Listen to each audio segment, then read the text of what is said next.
Ladies and gentlemen, put your hands together. Keep it going for Tuyishime, Claire Gasamagera.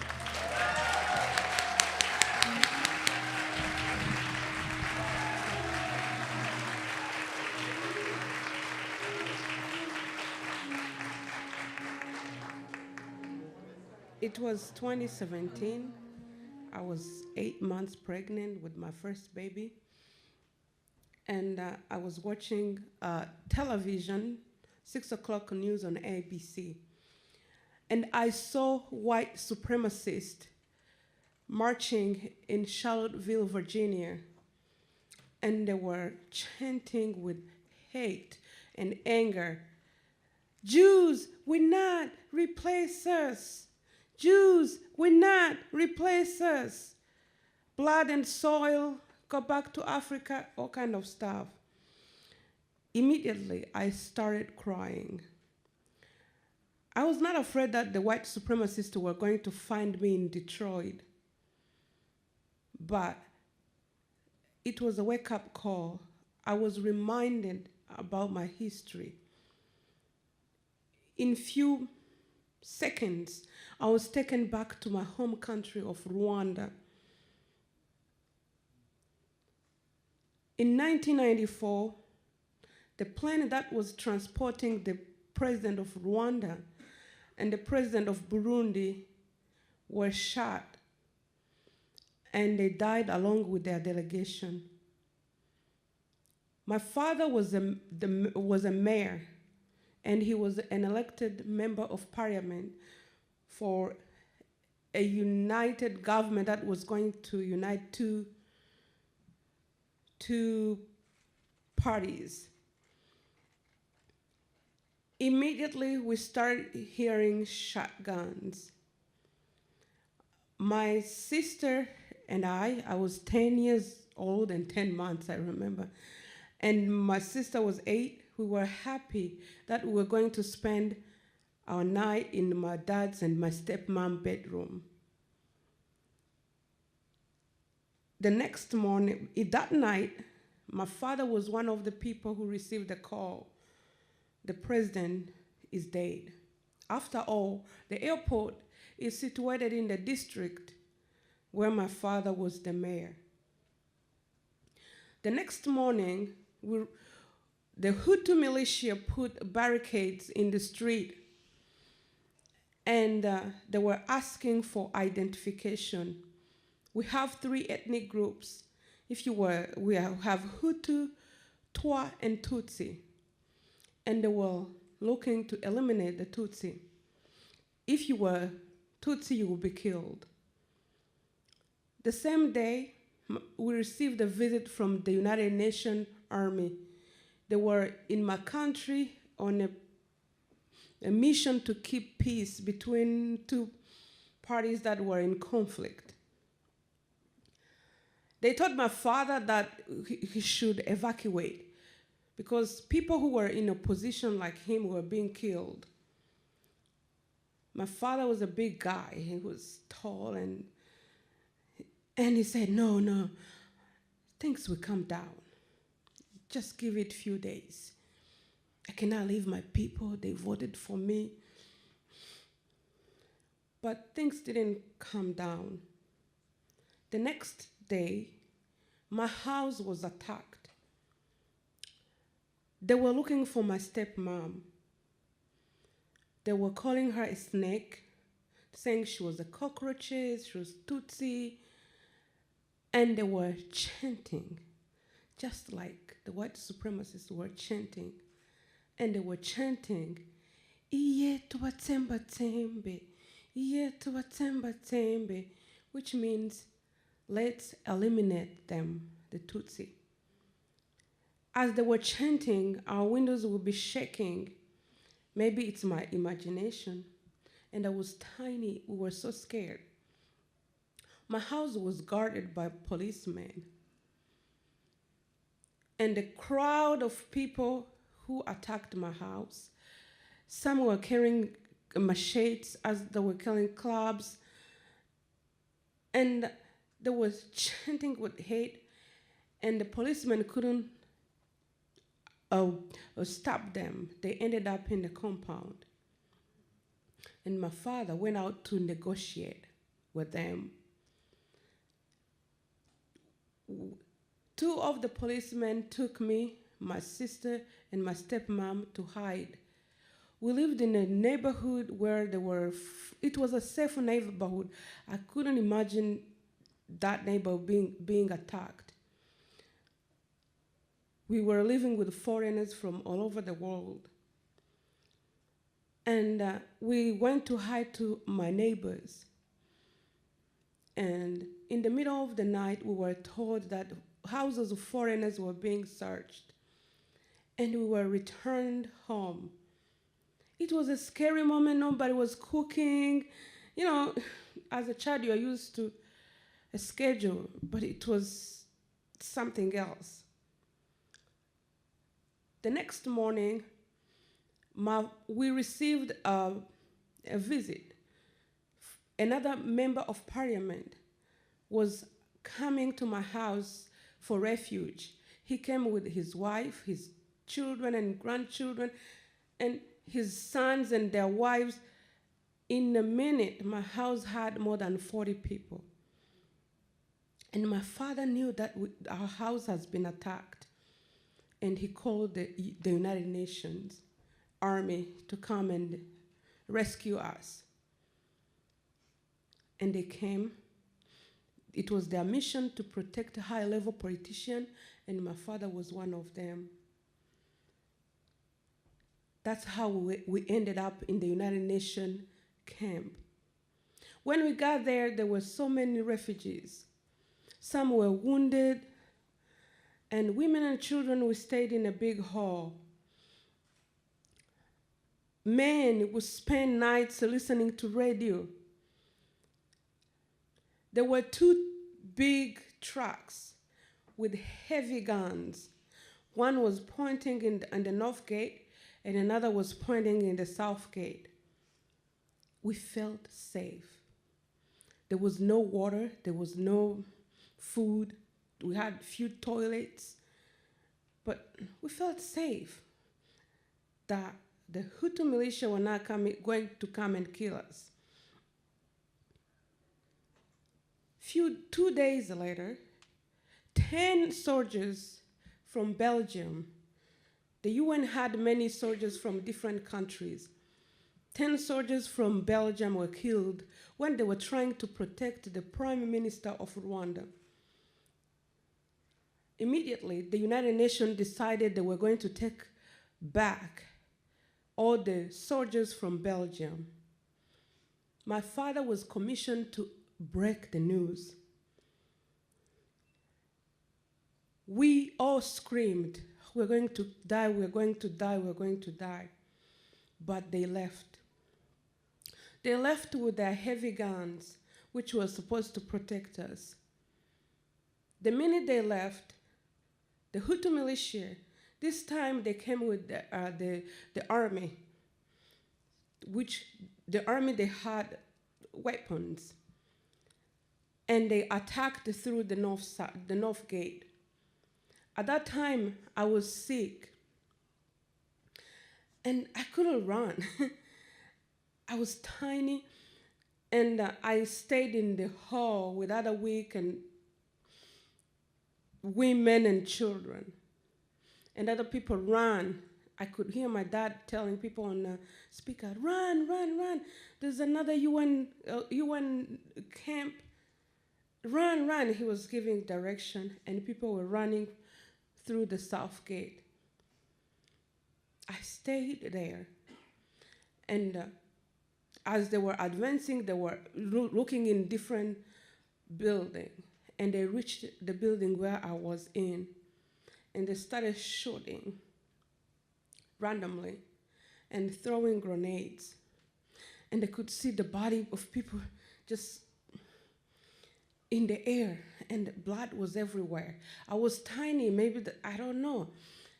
And few minutes, I was seeing a scene you see in the movies. Few minutes, they left. They were looking for stronger people. And I was lucky my father came back to look for me, searching for me. And he took me on his back, and we used streets, and we ran in the direction where other refugees were running. When we got to the main road, we found that all the refugees were blocked by the army, the Hutu army, with so many guns. Yet we were refugees.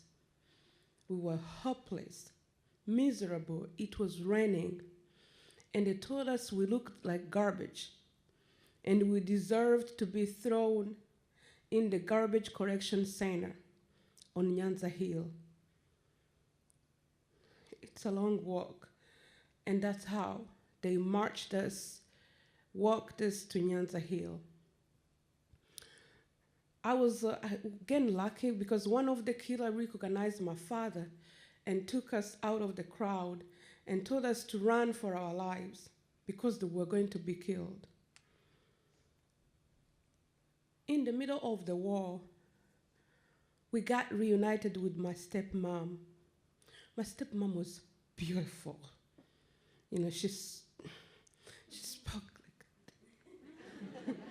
like she was, by that time she was walking dead.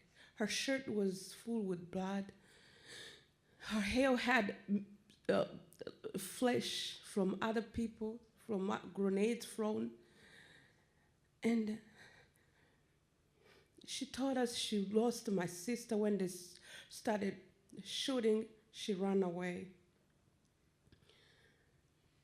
It was scary. That time, the population was being moved to the southwest.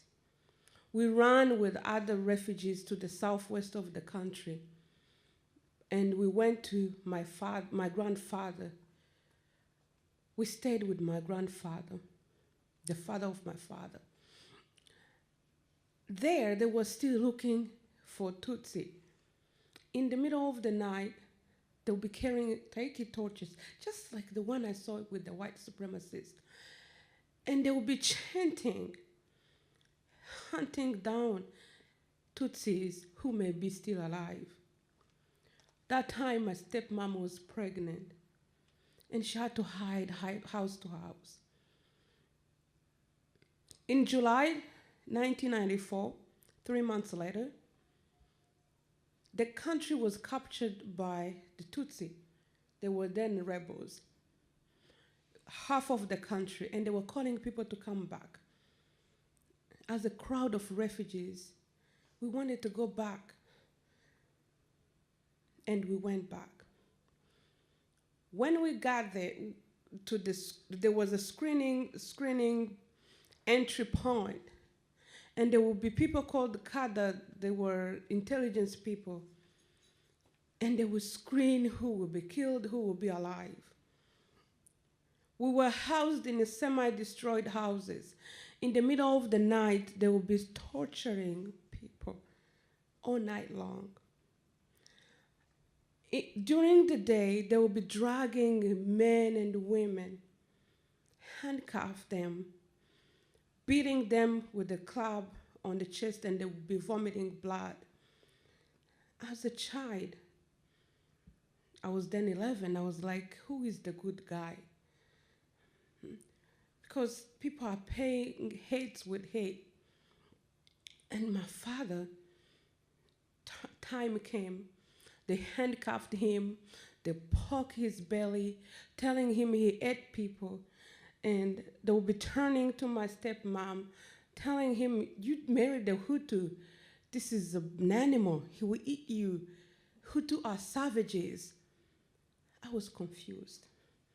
They were telling my father, Hutu were telling my father, they were going to kill my stepmom and find him a Hutu woman to marry. And they're telling my stepmom that his husband is an animal. I'm like, where am I now? I'm lost. We got back to Kigali, to the capital, and we started life, but the country was destroyed. that time, people were dying beyond the genocide. I know you always say, never again, never again. But they were killing innocent Hutu just as revenge. They were killing them in refugee camps inside the country.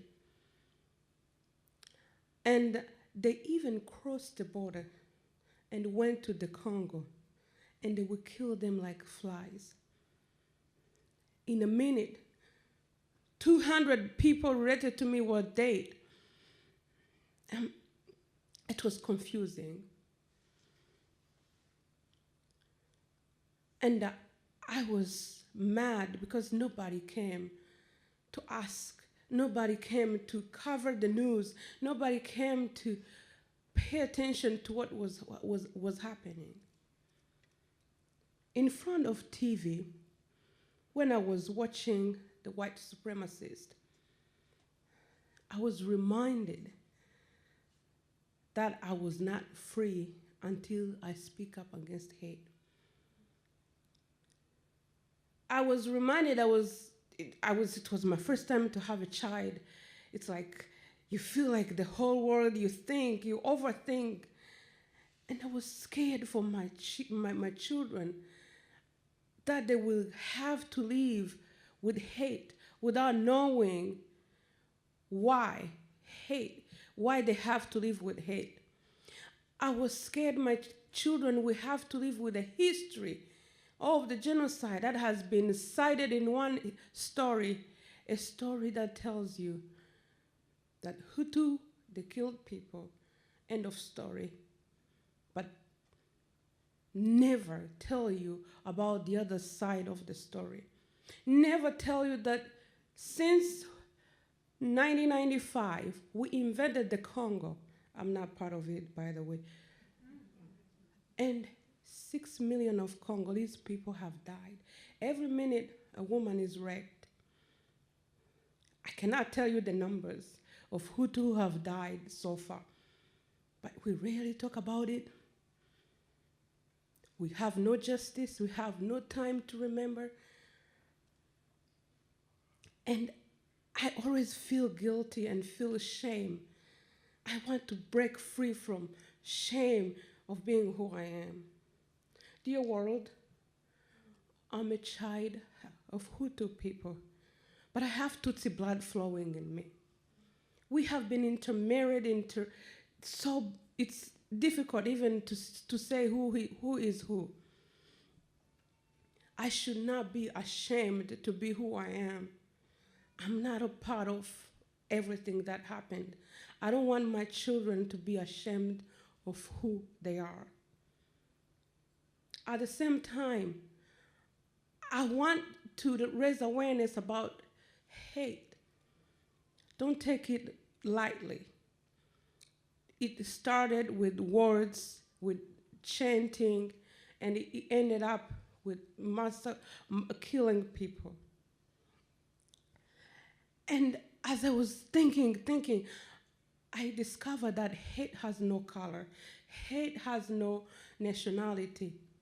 Those white supremacists, those pro-Nazi, who ignored the 6 million of people who were killed in the Holocaust, who were chanting blood and soil on a stolen land after an effective genocide of the natives.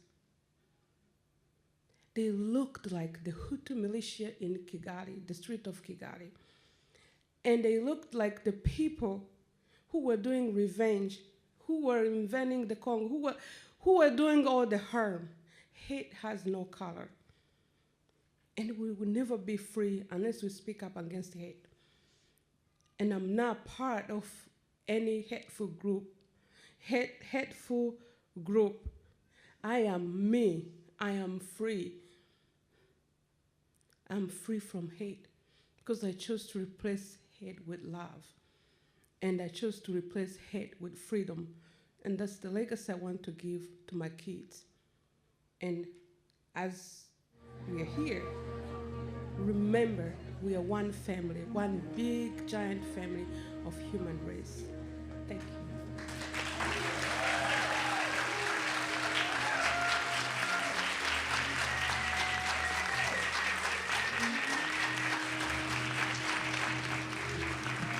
Tuyishime, Claire Gasamagera.